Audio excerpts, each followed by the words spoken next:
Iniciamos o primeiro painel, Mário Soares e a América Latina, que terá a duração de 75 minutos. Pedimos que subam ao palco os participantes deste painel: Maria Isabel Barroso Soares, Presidente da Fundação Mário Soares e Maria Barroso, Bruno Figueroa, Embaixador do México em Portugal, e Vítor Ramalho, consultor da Casa Civil do Presidente da República entre 1986 e 1996. No final, apresentaremos um testemunho em vídeo de Bernardo Sepúlveda, secretário das Relações Externas do México entre 1982 e 1988. A moderação do painel está a cargo do jornalista Pedro Cordeiro. Bom dia a todos, obrigado por cá estarem. Gostava de agradecer à organização desta oportuna iniciativa, a honra que me dão em convidarem para participar. Vamos então arrancar aqui com uma intensa jornada em que vamos refletir e aprender sobre o papel de Mário Soares e a América Latina. Eu faria apenas o comentário, enquanto alguém que foi criança e jovem durante a vida política de Mário Soares, que acho particularmente pertinente olharmos para esta geografia, porque se calhar se ressoa ainda em muitos, em Portugal e não só, as relações de Mário Soares com a Europa, e uma sua grande paixão, e até no que toca ao Brasil, as relações e a cooperação e a cumplicidade até que houve com países, no início da nossa democracia, com países como os Estados Unidos, claro, fala sempre do embaixador Carlucci, e também contactos próximos com o Brasil. Talvez haja outras latitudes da América Latina que são menos conhecidas do público e que vale muito a pena abordar.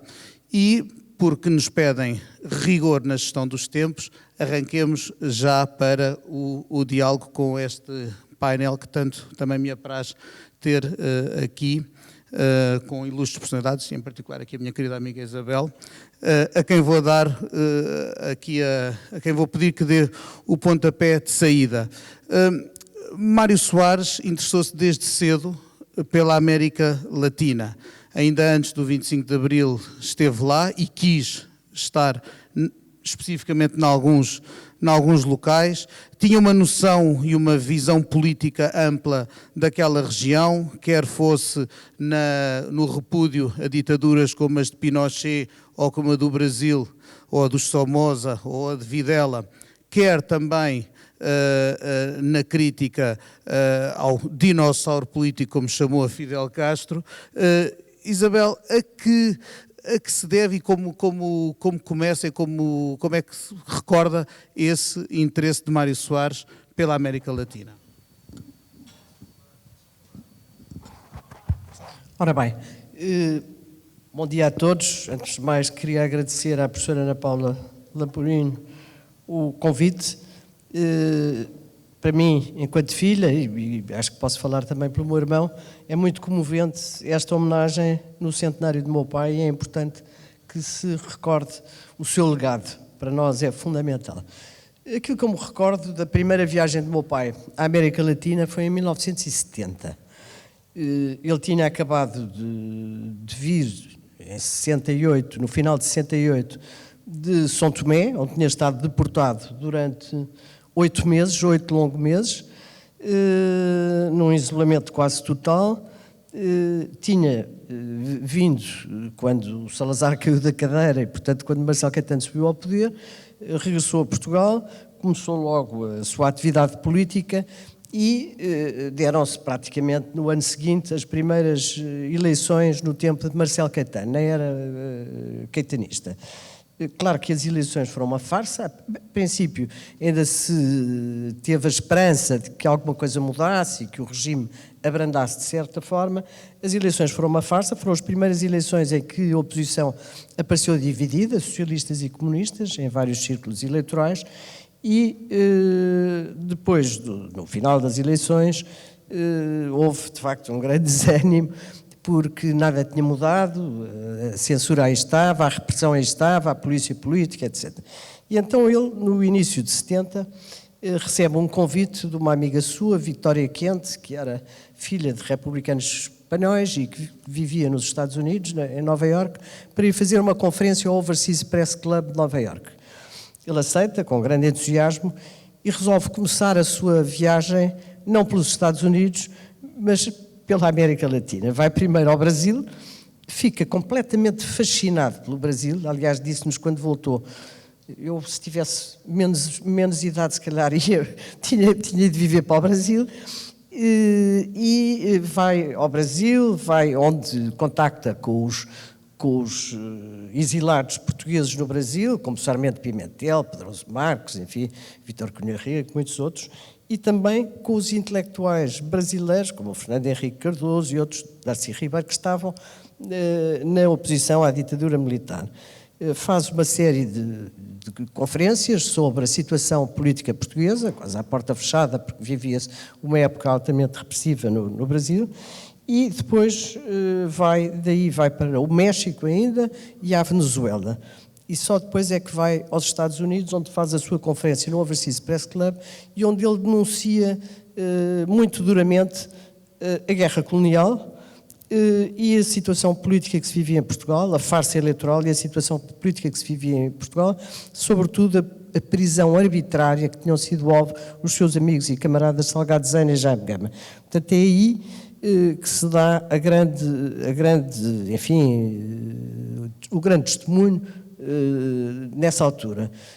E as reações em Portugal, como é óbvio, não saiu notícia nenhuma na imprensa, mas as reações em Portugal são brutais, no sentido da polícia política fazer pichagens nas paredes, pintar Soares judeu, matem Soares ao pelotão, etc. Enviarem para a nossa casa balas, ameaças constantes telefónicas a PIDE, e é de tal maneira violenta as ameaças que o meu pai resolve não regressar a Portugal e vai para a Itália e vai terminar de escrever o seu livro Portugal Amordaçado. Portanto, essa é a sua primeira viagem à América Latina que o fascina. Ele diz, aliás, que sempre disse que era um admirador, um apaixonado pela América Latina. Depois, obviamente, ao longo da vida tem muitas outras, tanto quando está no exílio, entre 70 e 74, vai várias vezes à América Latina, vai em 72 ao Chile encontrar-se com Salvador Allende,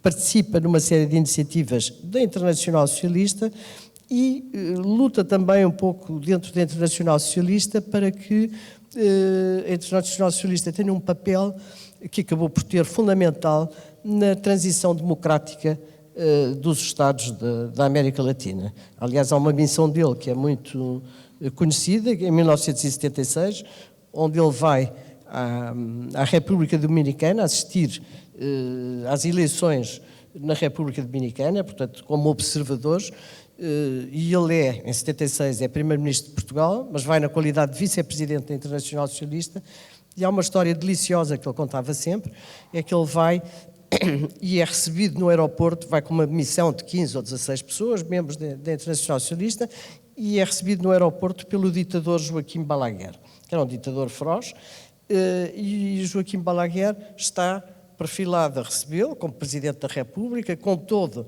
o governo da República Dominicana, os altos dignitários eclesiásticos e militares, e recebe-o dizendo esta coisa extraordinária que é muito prazer, estou muito alegre de receber um membro do governo português, tanto mais que eu fui sempre um grande amigo do Dr. Salazar. E o meu pai responde: eu também tenho muita alegria em estar na República Dominicana, mas devo dizer-lhe que eu não estou aqui enquanto primeiro-ministro, estou aqui enquanto vice-presidente da Internacional Socialista, venho assistir, observar um ato eleitoral que nós queremos que seja livre e limpo, e devo-lhe dizer que nunca fui amigo do Dr. Salazar, sempre fui inimigo e adversário. E o Balaguer continua sempre na mesma linha, a dizer o amigo do Dr. Salazar, e ele a dizer não é amigo do Dr. Salazar, tenta puxá-lo para as funções de primeiro-ministro e não de observador, e ele obviamente rompe o cordão de segurança e vai ter com o seu amigo Palha Gomes, que era o candidato e que era o representante do PRT, e participa numa manifestação e numa caravana que é brutalmente reprimida pelos militares da República Dominicana. Portanto, ele sempre teve esta ligação à América Latina e sempre focou a importância da América Latina e a importância da ligação entre a Europa e a América Latina. Muito bem. Obrigado, Isabel. Ia se calhar convidar aqui para a conversa o embaixador Bruno Figueiroa. Eu sei que tem investigado a fundo as relações de Mário Soares, não só com o seu país, o México, como com a América Latina, também graças, evidentemente, à Fundação Mário Soares e Maria Barroso, cujo papel cívico nunca é demais realçar. E queria perguntar-lhe também até como é que olha, e agora tendo um olhar que vem do outro lado do Atlântico, da América Latina propriamente dita, essa relação e esse olhar de Mário Soares. Até porque Soares, quando entrou para o governo pela primeira vez, ainda como Ministro dos Negócios Estrangeiros, portanto, nos governos provisórios do tempo do PREC, um dos comentários que fez foi precisamente que a política externa portuguesa só olhava para Estados Unidos e Brasil e era preciso olhar para o resto da América Latina. E por isso convido a partilhar connosco algumas das suas reflexões sobre esta relação. Muito obrigado, muchas gracias, buenos días a todos. Aprovecho para agradecer enormemente a la Organización de Estados Iberoamericanos y a su directora general aquí, Ana Paula Laboriño, por la organización de este coloquio. Yo no voy a ocultar mi enorme admiración hacia el estadista sin par que fue Mario Soares y por lo cual desde hace más de un año me puse a investigar su relación con América Latina y con mi país, México. Yo ya tenía muchos elementos por mis estudios de relaciones internacionales en los años 80, pero quise profundizar sobre esta relación. Y agradezco especialmente a la doctora Isabel Suárez y a la Fundación que me permitieron también hacer investigación ahí. Y quiero compartirles algunas reflexiones de este trabajo, reconociendo que ni soy experto en historia contemporánea portuguesa, ni tampoco conozco más allá de superficialmente sobre la vida, el pensamiento y las acciones del expresidente Mario Soares. Entonces, mis apuntes, que son solo esto, tendrán que ser validados por los expertos aquí presentes. Bueno, yo creo que el fundamento de este coloquio es que ningún otro estadista portugués ha tenido una relación tan cercana, tan continua y tan profunda con América Latina como Mario Soares. Ahora, también quiero subrayar con la otra América Latina desde la perspectiva portuguesa, porque evidentemente está Brasil, que ha sido un foco histórico permanente de la acción internacional portuguesa en todas sus dimensiones, y también en buena medida Venezuela por el componente migratorio. Pero lo que es el resto de América Latina, de Argentina a Chile a México, me parece que ningún otro estadista portugués ha tenido una relación tan cercana. Mario Soares en eso fue un líder portugués diferente, tanto por sus viajes, por su interacción con tantos líderes latinoamericanos, por los debates que él mismo organizó en Portugal y en particular en la Fundación, y también por sus escritos y reflexiones. Declaró muchas veces, y me parece que no era una exageración, que él conocía personalmente a la mayoría de los líderes latinoamericanos. Porfirio Muñoz Ledo, que fue un político de mi país de primera línea durante más de 30 años, publicó en la prensa mexicana un elogio fúnebre el 10 de enero de 2017 y de él dijo, de Mario Suárez, que había adquirido un perfil de patriarca en el tercer mundo. Esta fue la expresión que usó Porfirio Muñoz Ledo al referirse de Mario Suárez. Me pareció muy interesante revisar ese primer viaje que hizo el doctor Suárez a América Latina para entender qué sucedió ahí, que fue esa semilla. Fue primero a Brasil, empezó con el carnaval, pero él mismo declaró que no era un viaje turístico porque se reunió con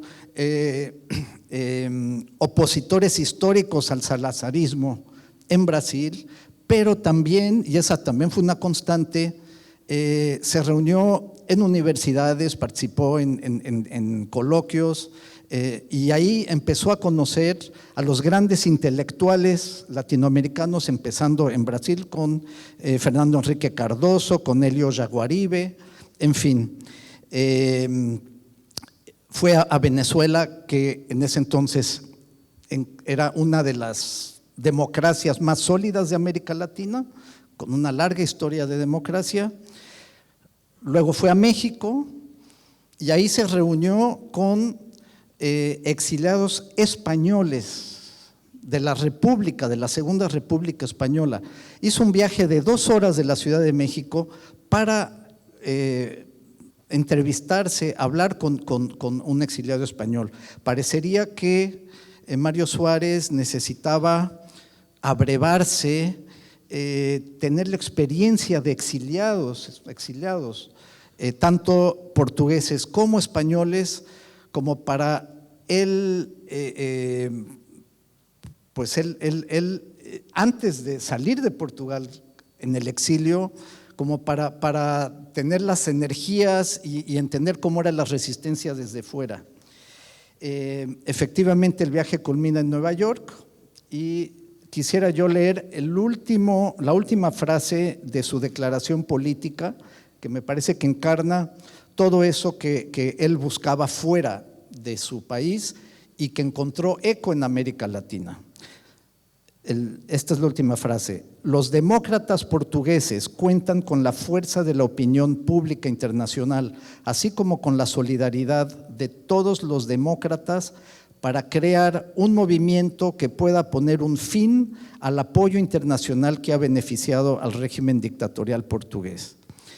Es decir, él encontró en la región latinoamericana apoyo, un sentido de comunidad dentro de su propia lucha, y por eso me parece que cuando Portugal recobró su libertad en 1974, él quizás aceptó más adelante con mucho entusiasmo el papel de ser ya el viejo luchador para apoyar a los nuevos luchadores en América Latina a partir de lo que fue una de las décadas más negras de la historia latinoamericana, que fue la década de las dictaduras en los años 70 y todavía una parte de los años 80.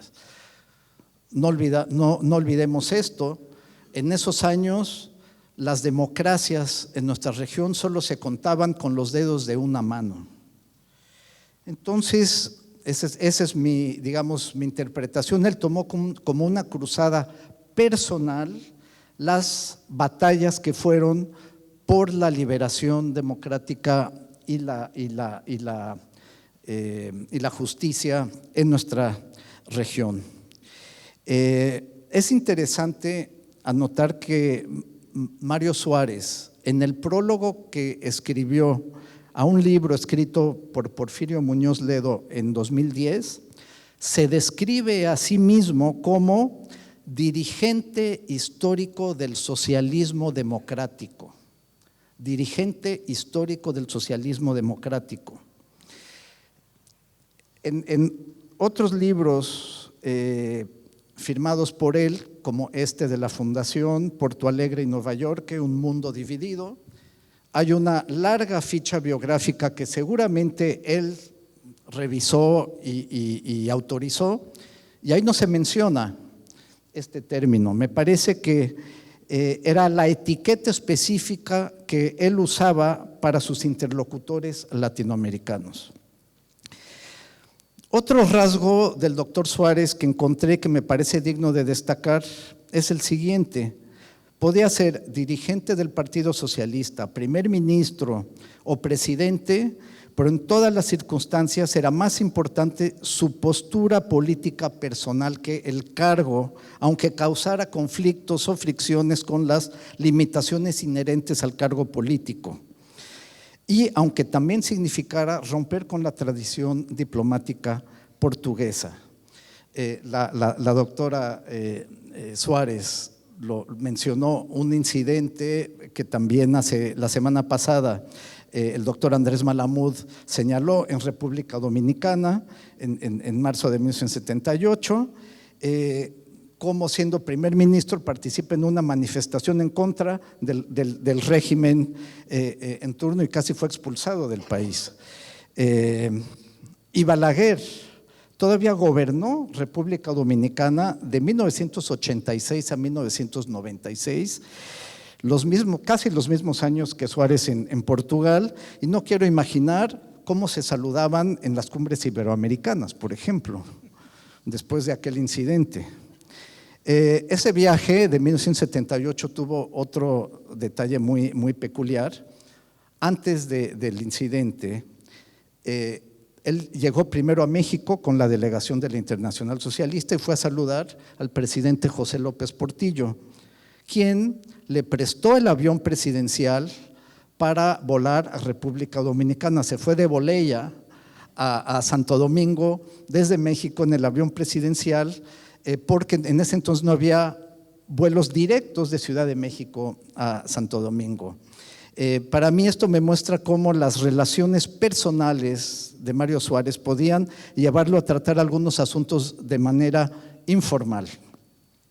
Otro caso relativo a mi país, en 1988, tras elecciones presidenciales cuyos resultados fueron controvertidos, la elección de Carlos Salinas de Gortari.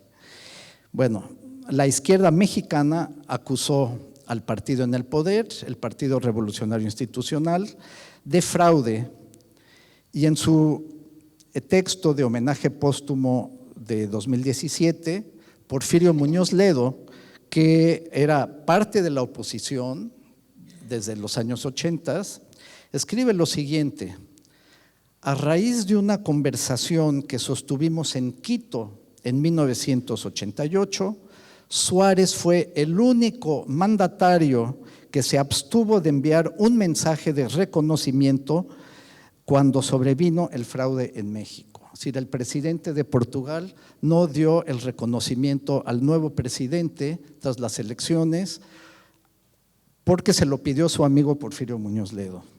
De mi conocimiento de la práctica diplomática portuguesa, este fue un comportamiento atípico, invulgar. Bueno, para cerrar, Mario Suárez aportó su peso político dentro de la Internacional Socialista durante la década terrible de dictaduras en América Latina. También participó en la batalla en dos tiempos por Nicaragua, es decir, apoyar primero a los sandinistas a que pudieran derrocar la feroz dictadura de Somoza, y luego, al llegar al poder, que no se radicalizaran y cayeran en la esfera del comunismo. No era un secreto para nadie, pero Suárez no simpatizaba con Fidel Castro ni con el régimen cubano. Bueno, más adelante las batallas de Mario Suárez fueron otras: la globalización deshumanizadora, la denuncia de la depredación económica provocada por la propia globalización. Participó en el segundo Foro Social de Porto Alegre, siguió escribiendo y debatiendo sobre este y otros temas de profundo impacto para América Latina hasta el final de su vida. Por ello, concuerdo con Porfirio Muñoz Ledo cuando lo definió como un patriarca como un líder sin par que obró contra las injusticias en su país y en el resto del mundo. Muchas gracias. Muito obrigado, embaixador.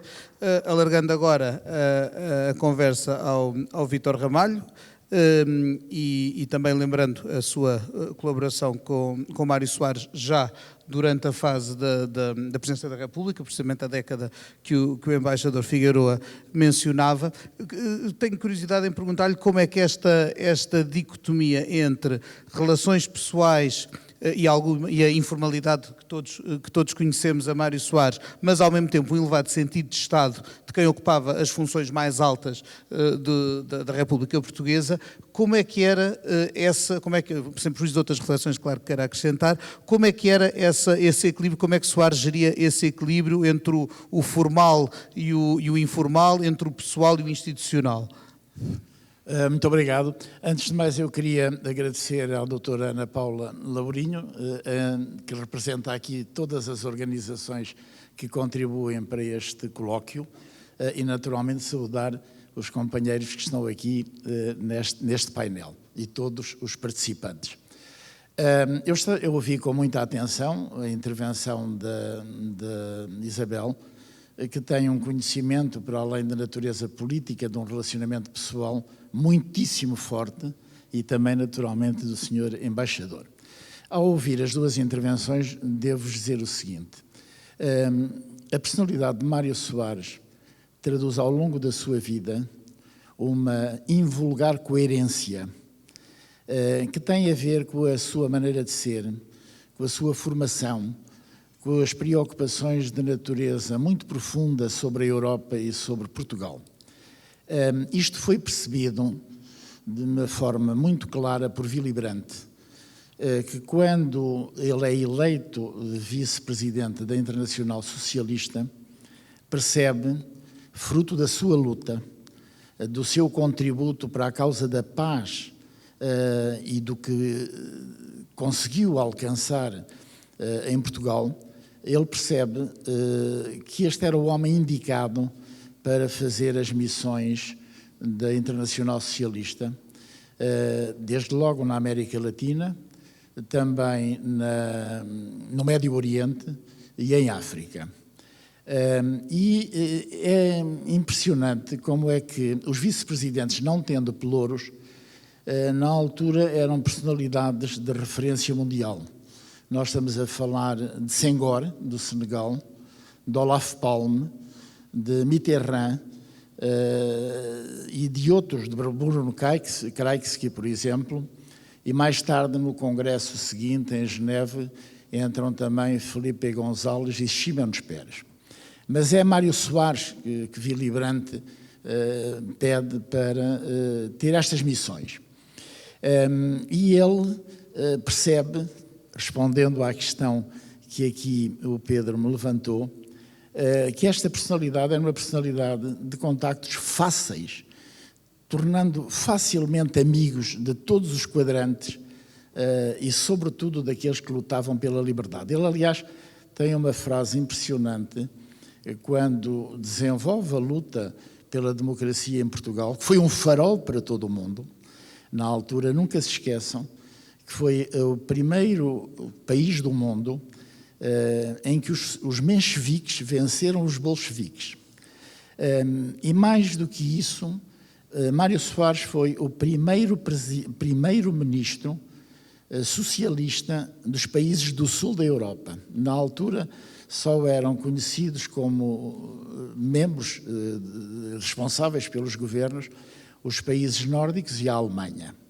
Isto diz tudo quanto à percepção que o mundo teve da personalidade de Mário Soares e do que ele contribui, de facto, em prol da liberdade.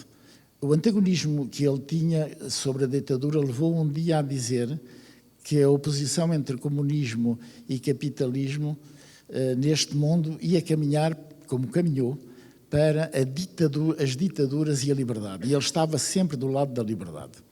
Portanto, era um homem de fácil contacto, era um homem que fazia amigos facilmente e solidificava essas amizades. E era um homem sem rancores, o que é uma coisa verdadeiramente impressionante. Se virem, mesmo aquilo que na percepção pública por vezes é explorado, isso é falso.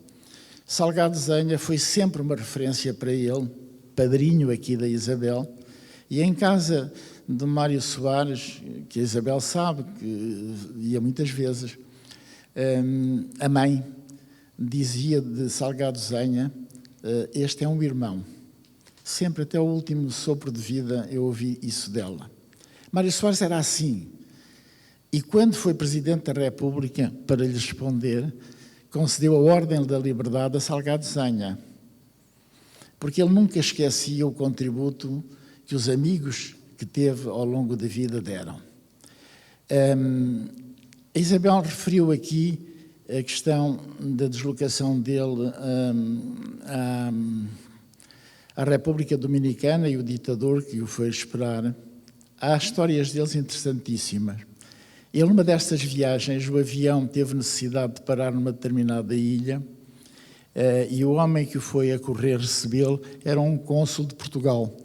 E chega espavorido de noite, é chamado, e diz, que alegria eu ver aqui o Dr. Salazar.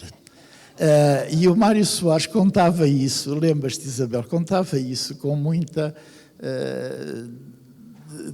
não só referência da normalidade, porque o mundo tinha mudado, mas também, como sabe, os embaixadores que aqui estão, quando ele chegou ao Ministério dos Negócios Estrangeiros, nunca saneou ninguém.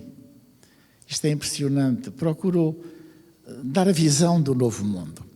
Visão essa que ele teve quando foi exilado e criou amigos profundos na Internacional Socialista. Profundíssimos. Já vos falei de Willy Brandt, mas também de todos os outros que na altura acabaram, depois dele, por ocupar lugares de relevo e manchar de cor-de-rosa os países europeus e da própria União Europeia mais tarde. Ele era um homem assim, é um português de gema. Ele gostava só de comida, mas naturalmente. Isabel, não sei se ouviste várias vezes a história do teu pai contar que quando foi à França, o embaixador de português, um querido amigo, disse ao Mário, temos aqui hoje um repasto fantástico, o cozinheiro é português, preparou-te um arroz de pato e um salmão. E ele disse, ótimo, mas chama cá o cozinheiro. E elogiou o cozinheiro pela confecção, diz, olha, isto cheira tão bem, mas devo-lhe dizer o seguinte, você vai-me arranjar 2 ovos estrelados e um bife a cavalo, por uma coisa, eu não gosto dessas são as poucas comidas que eu não gosto, porque ele era assim, era um português de gema e adorava Portugal, de facto, e a Europa. Em 1976, se a memória não me falha, em março, e relacionando agora com a Internacional Socialista, ele fez no pavilhão, no Porto, uma reunião com todos os mais relevantes personalidades da Internacional Socialista. Nessa altura explicou, e é bom reler-se esse discurso que foi escrito, não foi de improviso, a importância do Partido Socialista nas eleições, se porventura saísse vitorioso como veio a sair, formar o governo sozinho. E porquê? E porquê? Contra ventos e marés, como fez no primeiro governo constitucional e no segundo governo constitucional. E só depois, em 1983, fez o Bloco Central, com o PSD. Mas eu queria fazer notar que, como o partido concorreu, tudo isto é Mário Soares, sem coligação prévia, ele fez um referendo no partido para saber se devia ser feita a coligação ou não. Porque antes, da candidatura, ele não apresentou a ideia de que tinha que, para salvar o país e de forma patriótica, refiro isto pelo seguinte, foi esse governo que levou Portugal à CEE, em 12 de julho de 1986, como sabem. Pouco tempo depois o governo caiu, em novembro. Esse governo começou numa situação dramática em que Portugal não tinha dinheiro para importar bens alimentares. Ao fim de menos de 2 anos, caiu em 7 de novembro de 1985, o país estava recuperado completamente e a desenvolver-se. Tanto que a seguir entrou para a Comunidade Económica Europeia, em 1986, 1 de janeiro, como sabem. Quem pediu a entrada de Portugal na União Europeia, então CEE, foi Mário Soares, no primeiro governo constitucional, 1976. Isto é Mário Soares. E na relação com a América Latina, já foi aqui abundantemente referido, ele criou amizades com tanta gente. A Isabel referiu aqui o Balaguer. Eu fui testemunha quando se fez a BICES, que foi o processo que deu origem à paz em Angola, que veio cá Penha Gomes, que era o homem da oposição, exatamente da República Dominicana. Eu, na altura, como hoje, porque nasci em Angola e tenho uma relação profunda com a África, ele fez questão de me apresentar a Penha Gomes, porque eu tinha uma reunião alargada, estava a trabalhar na Presidência da República, tinha uma reunião alargada com as personalidades que estavam para fazerem o acordo de BICES. E ele teve a alegria em me ir apresentar Penha Gomes, que aliás era de origem africana, não era um homem branco, era um homem preto. Isto era o Mário Soares, relativamente à amizade, fez questão de fazer isso. Na América Latina, já foi aqui referido, o papel dele para a Internacional Socialista foi absolutamente fantástico. Ele contribuiu para que a Internacional Socialista tivesse peso na América Latina. Contribuiu para que, também já foi aqui referido, para que as alterações das ditaduras, quer no Chile, quer na Argentina, quer nos outros países, fosse uma realidade. Fosse uma realidade. Ele vinha laureado, como vos disse, do homem que travou a batalha dos mencheviques contra os bolcheviques. A premonição dele era de tal maneira que, relativamente à Nicarágua, do Somoza, quando ele vai, a pedido do Willy Brandt, representar a Internacional Socialista na transição para os sandinistas, ele tem a percepção clara e dilo. Estes homens dos sandinistas vão acabar mal, porque eles não são, alguns deles que vão ter poder a seguir, não são homens defensores da liberdade. Nessa altura, alguns dos seus camaradas da Internacional Socialista viram apenas a mudança e não o futuro. Mas ele percebeu, ele era um homem intuitivo, muito intuitivo, porque era consolidadamente um homem de cultura. Foi essa cultura, por ser breve, para terminar, que o levou na América Latina, sobretudo no Brasil, que ele tanto amava, a ser amigo do Brizola, que estava na oposição, a conceder-lhe o passaporte para que ele pudesse sair de onde estava exilado, o passaporte português. Ele foi amigo do Henriques Cardoso, escreveu, aliás, um livro com ele. Ele foi muito amigo do Aparecido de Oliveira. Foi através do Aparecido de Oliveira que ele criou, ou contribuiu para criar, o Instituto Internacional da Língua Portuguesa, que precedeu a CPLP.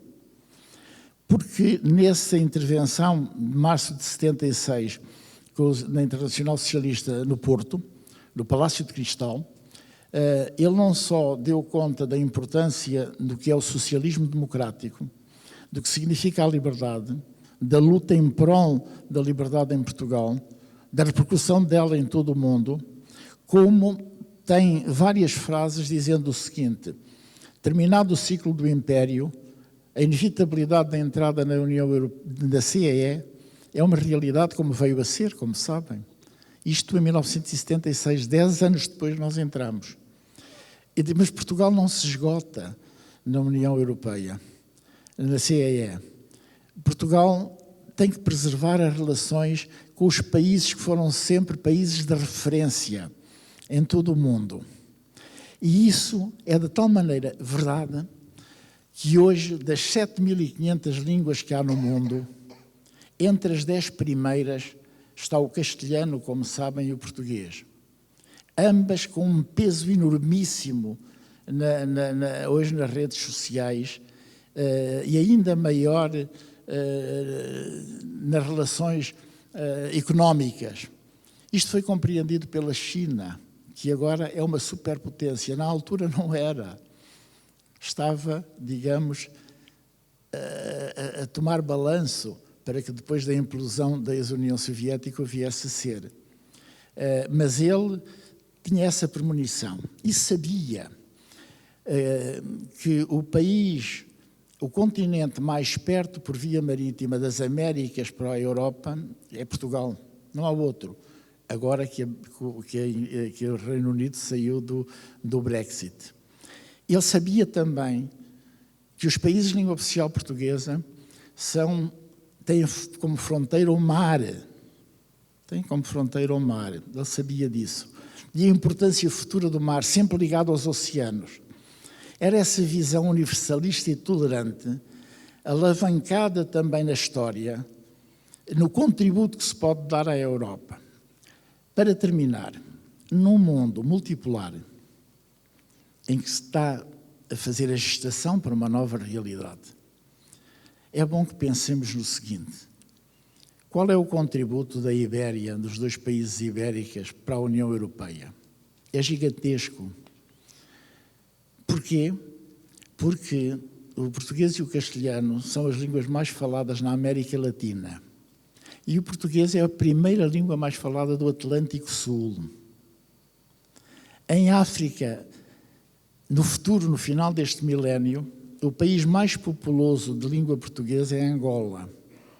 O segundo é Moçambique. Só o terceiro será o Brasil. Porque nestes 2 países a taxa de fertilidade das mulheres é de 5 a 7 crianças, bebés. No Brasil, como sabem, vai chegar a menos de 2. Daí esta realidade. E nesta realidade, neste mundo multipolar, o contributo de Portugal para a União Europeia é fantástico. De tal maneira que a União Europeia percebeu isso quando Portugal aderiu. O primeiro comissário de Portugal na União Europeia teve o pelouro dos oceanos e das pescas.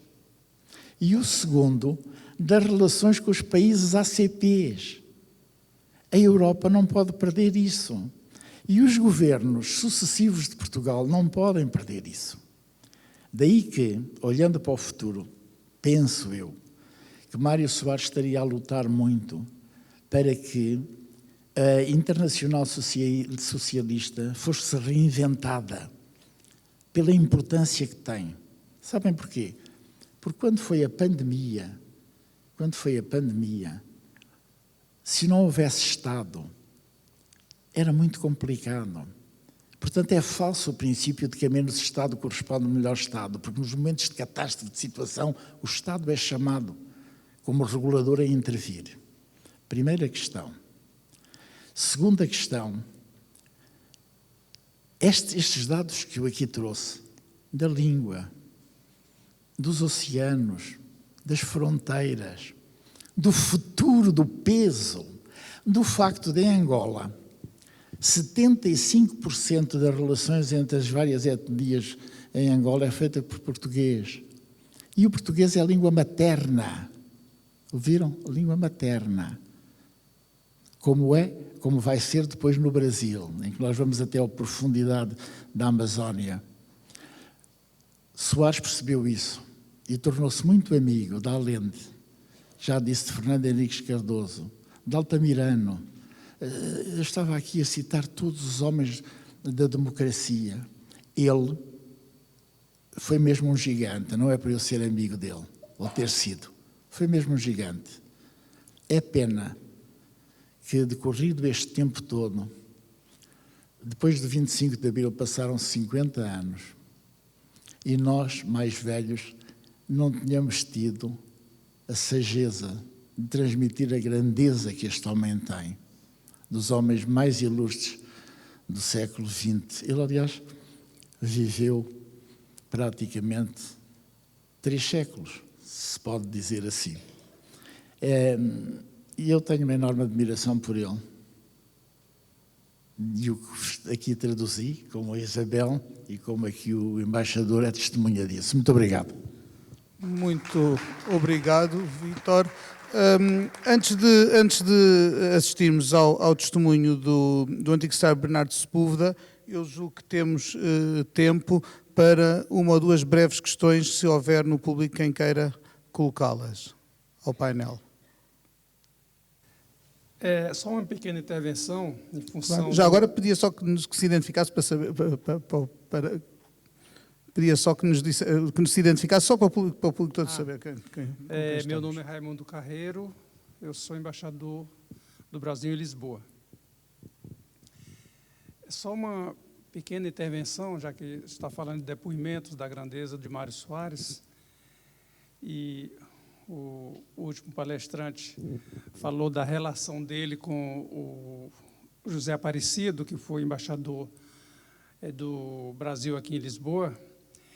E ele, com essa amizade que ele tinha com o Mário Soares, então presidente, além da fundação da CPLP, ele fez um ato histórico que reabilitou, de 2, 3 séculos atrás, a figura de Tiradentes.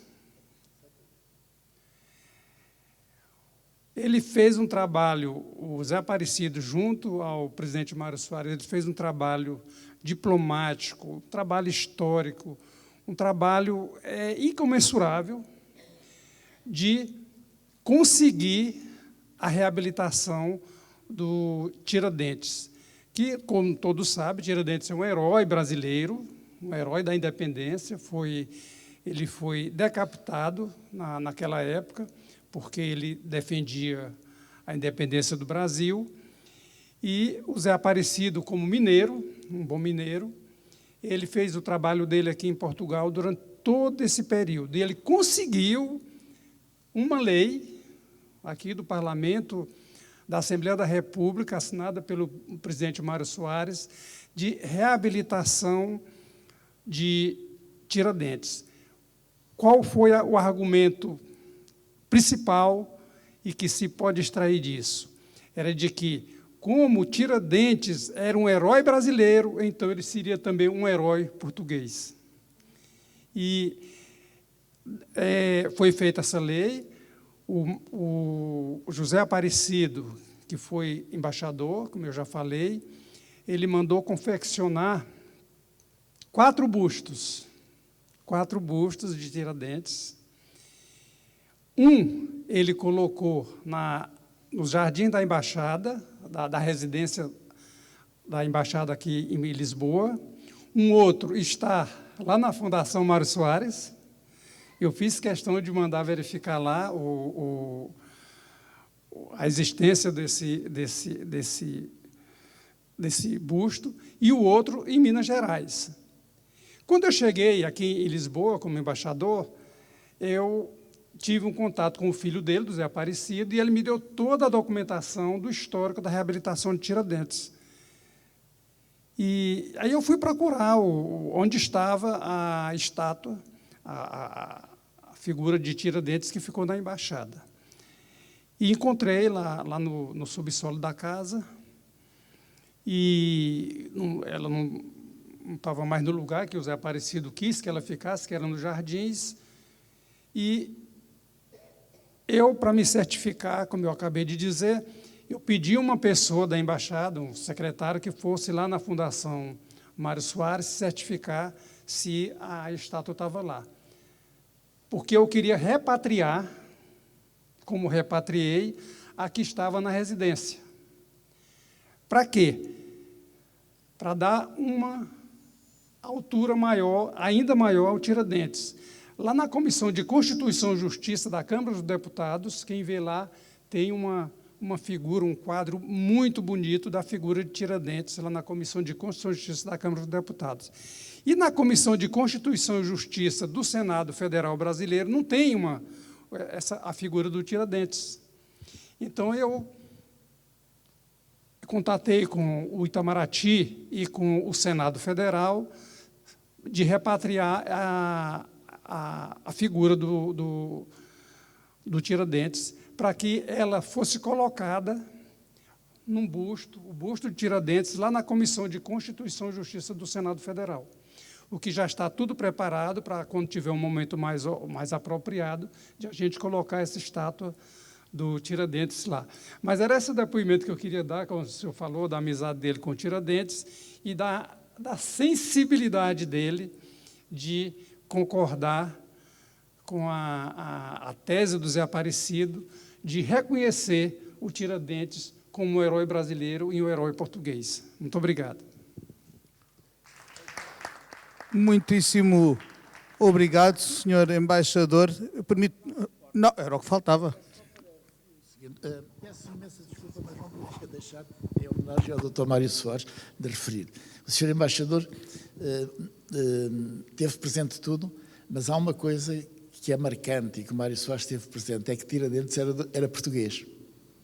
E o feriado nacional do Brasil, dos mais importantes, é no dia em que Tiradentes morreu, em Minas Gerais, da forma como todos a gente sabe.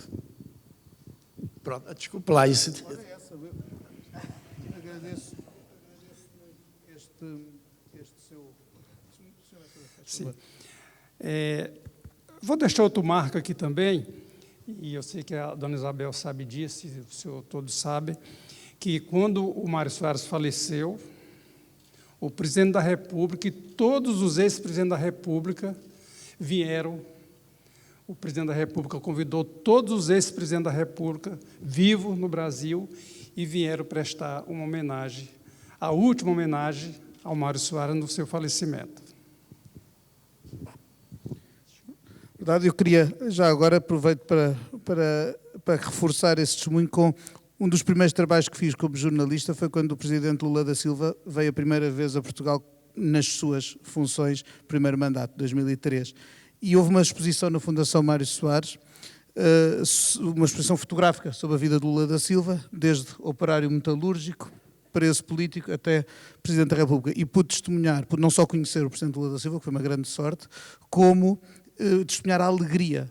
É mais do que o momento solene que ele disse vivia, e da animação que há sempre numa inauguração, a alegria genuína de Mário Soares por ter aquele amigo, camarada de lutas, ter chegado, como ele também, ali o paralelo entre os dois percursos, de quem luta contra uma ditadura, de quem é preso e perseguido e já em liberdade e democracia alcança o cargo mais alto da sua nação, onde um e outro serviram, e Lula da Silva agora, na sua segunda iteração, também serve o país. Com isto, estamos a chegar ao momento em que vos convido, e convido também os participantes deste painel, a retomarmos os nossos lugares na plateia para assistirmos ao testemunho do antigo secretário das Relações Externas, Bernardo Sepúlveda. Antes disso, vamos ouvir aqui um apontamento da Isabel. Só dizer, enfim, não sou eu que vou fazer o elogio do meu pai, como é óbvio, não me fica bem, embora tenha, o olhar de uma filha é sempre um olhar muito suspeito, embaciado pela emoção e, no meu caso, pela muita admiração. Mas eu acho que o meu pai, uma das coisas que teve foi, e aquilo que o Vítor disse e o Sr. Embaixador disseram, era de facto o seu lado solar, em que era amigo de toda a gente e, portanto, imediatamente ele fazia amizades com uma facilidade imensa e, sobretudo, percebeu que Portugal não podia estar, como dizia o ditador Salazar, orgulhosamente só. Portanto, ele sempre teve a noção de que era muito importante romper o cerco, era muito importante ter uma teia de relações em todo o mundo, e foi isso que ele fez ao longo de toda a sua vida. Foi isso que ele fez quando estava no exílio, foi isso, aliás, quando lhe deram a escolher entre ir para a cadeia ou ir para o exílio, ele disse: eu vou para o exílio porque sou mais útil no exílio. E como se viu, ele tinha razão, fez toda a sua rede de amizades com os companheiros socialistas e sociais-democratas que na altura estavam no poder na Europa, como Willy Brandt, Mitterrand, Olaf Palme, enfim, todos eles os nórdicos, e essas relações foram-lhe fundamentais depois para o reconhecimento da jovem democracia portuguesa, quando ele foi enviado pelo general Spínola fazer uma volta pelas capitais europeias, justamente pedir o reconhecimento dos governos europeus da Junta de Salvação Nacional. Foram fundamentais. Eu tive o privilégio de ir com ele, de o acompanhar nessa viagem e ver a maneira como eles o receberam foi qualquer coisa de extraordinário. Como depois verifiquei ao longo das várias visitas que fiz com ele na América Latina, de facto ele tinha uma rede de contactos extraordinária. E ele dizia isso, e disse isso uma vez, que a oposição portuguesa ficou muito fechada num gueto. E ele teve a capacidade de sair do gueto. E isso acho que foi determinante para ele ser o que foi. Muito obrigado, Pedro. Muito obrigado. Convido-vos então a todos e peço aqui aos meus companheiros de painel que retomem os seus lugares na plateia para assistirmos ao depoimento do antigo secretário das Relações Exteriores, Bernardo Sepúlveda. Muito obrigado. A continuación, haré una presentación de la figura de Mario Soares, visto desde México, y su interacción con el gobierno mexicano a partir de su designación como vicepresidente de la Internacional Socialista en 1976. Y, desde luego, posteriormente habré de relatar de manera breve los encuentros con él en 1985 y 1988, cuando acompañé al presidente Miguel de la Madrid y, por último, habré de cerrar esta intervención con una visión más personal de mi experiencia con Mario Soares. Don Mario Soares es reconocido en México por su papel central en la restauración de la democracia portuguesa tras la Revolución de los Claveles de 1974. Tanto como opositor al régimen dictatorial de Antonio de Oliveira Salazar y de su sucesor, como miembro destacado de los primeros gobiernos emanados de la Revolución, fue posteriormente primer ministro en 2 ocasiones y presidente de Portugal otro tanto. En pocas palabras, fue el político más destacado del Portugal democrático el último cuarto del siglo XX, y así se reconoce en mi país, México. Mario Soares fue un hombre generoso. Viajó a México por primera vez en 1970, poco antes de salir de Portugal como exilado político, iniciando un periplo que lo llevó por varios países del continente americano. Solicitaba en ese entonces el apoyo para acabar con la dictadura militar que asfixiaba a su país, al igual que una injusta guerra colonial en varios países de África. No se puede olvidar, desde luego, la mano solidaria tendida en Latinoamérica, y habría de regresar en numerosas ocasiones a la región y a México en particular. Cuando Portugal recobró la libertad, América Latina, en un sombrío periodo de su historia en que la mayoría de las democracias de la región sucumbió ante el yugo militar. A finales de los 70, los países libres y democráticos se contaban con los dedos de una mano.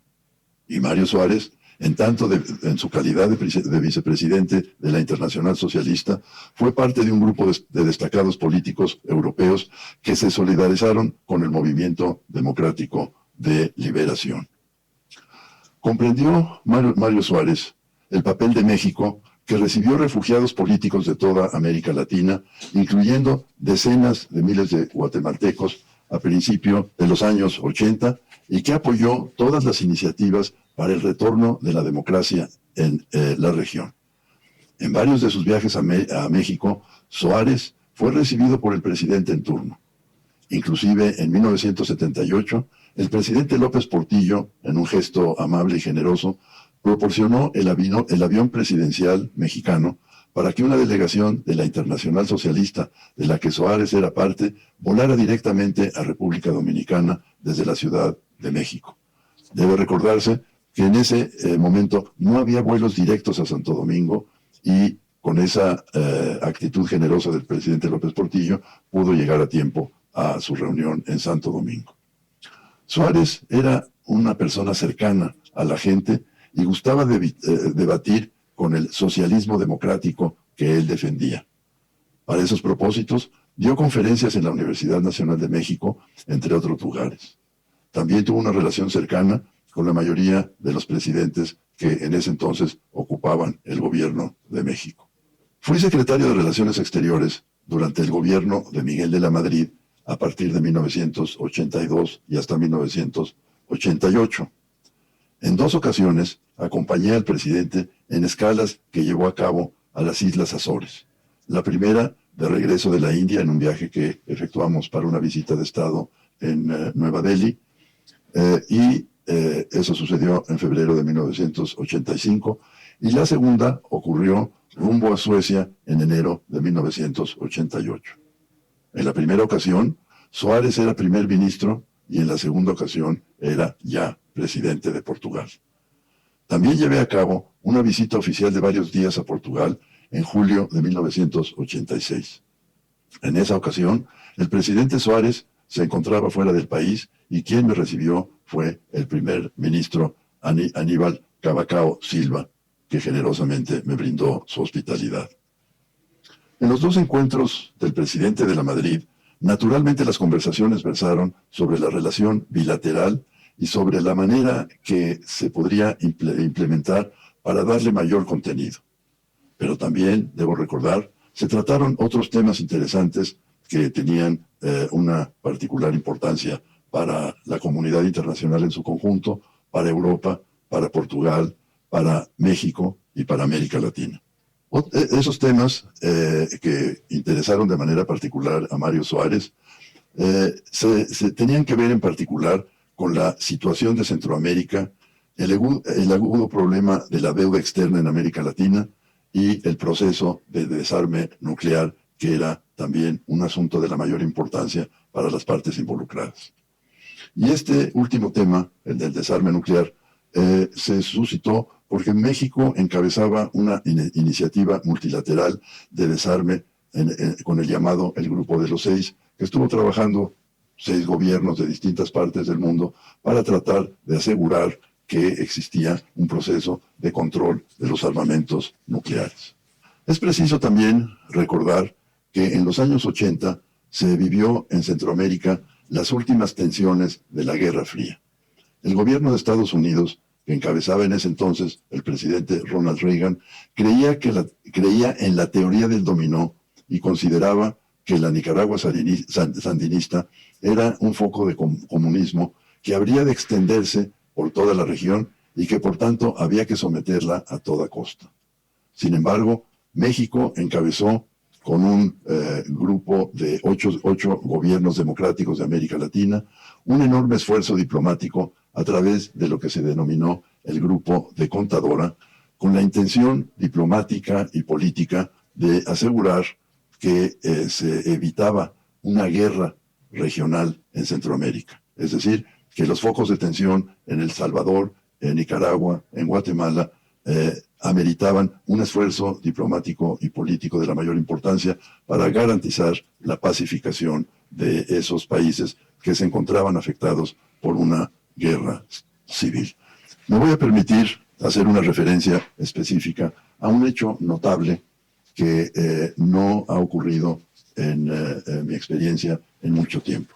Y esto tiene que ver con el hecho de que los integrantes de la comunidad europea, y conjuntamente en ese entonces, y estoy hablando del 28 y 29 de septiembre de 1984, por eso menciono el hecho de que es la Comunidad Económica Europea, España y Portugal, ambos que habrían de convertirse en integrantes, en miembros de la Comunidad Europea.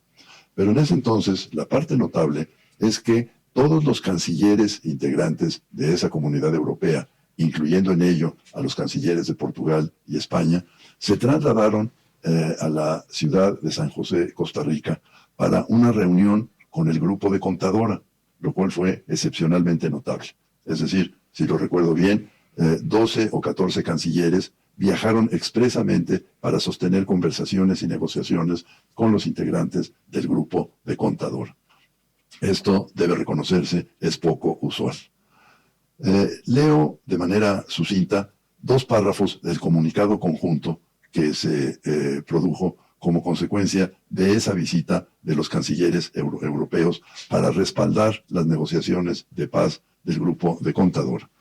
Y leo parte del comunicado en donde se señala que los que suscriben este comunicado brindan su apoyo a las medidas de pacificación derivadas del proceso de Contadora, que constituye una genuina iniciativa regional y la mejor opción para lograr una solución a la crisis a través de gestiones políticas dirigidas al logro de las metas expresadas en el documento de objetivos. Exhorto, se dice en ese comunicado, que se exhorta a los estados involucrados a seguir realizando esfuerzos para llevar a Contadora a un fin fructífero mediante la firma de un acuerdo global. Traigo a colación estas cuestiones porque en ese entonces, si lo recuerdo bien, el titular del Ejecutivo, esto es la presidenta de Portugal, la presidencia de Portugal la ocupaba el genio político de Mário Soares. Reitero, fue un episodio político de la mayor importancia y Portugal y su gobierno tuvieron una participación muy importante en la realización de esa magna reunión en San José de Costa Rica. Paso ahora a narrar de manera muy sucinta mi experiencia personal con Mário Soares. Dejo un testimonio en este sentido, que tuve vínculos personales y afectivos con Mário Soares y desde luego Mário Soares con la totalidad de la República Mexicana. Conocía la historia de México, en particular la historia de la Revolución Mexicana, y siempre se interesó por nuestro sistema político. Apreciaba nuestra literatura, apreciaba la fotografía de Manuel Álvarez Bravo y el arte de los grandes muralistas como Diego Rivera, José Clemente Orozco y de David Alfaro Siqueiros. Tuvo, desde luego, múltiples amigos mexicanos a los cuales cultivó por el hecho mismo de que tenía, en su calidad de presidente de la Internacional Socialista, viajar a México con gran frecuencia y también a América Latina. Cierro esta memoria en favor de Mário Soares en esta ceremonia tan importante, narrando una anécdota que contó el escritor Carlos Fuentes en alguna oportunidad ya lejana y que figura en su libro, entre comillas, Personas, que escribió el propio Carlos Fuentes. En una oportunidad le presentan a Fuentes a Mário Soares y este comenta al escritor que se encontraba en la clandestinidad que él, cuando estaba en esa situación de clandestinidad, utilizaba el nombre de Carlos Fontes. Esa era su denominación como político que se encontraba en la clandestinidad. Y por ello utilizaba este nombre de Carlos Fuentes. Pero él lo denominaba Carlos Fontes. Y entonces Carlos Fuentes le respondió, cuando se entrevistaron, que si alguna vez debía escribir clandestinamente, usaría el seudónimo de Mário Soares. Con ello termino mi intervención felicitando a los integrantes y organizadores de este coloquio con un saludo cordial.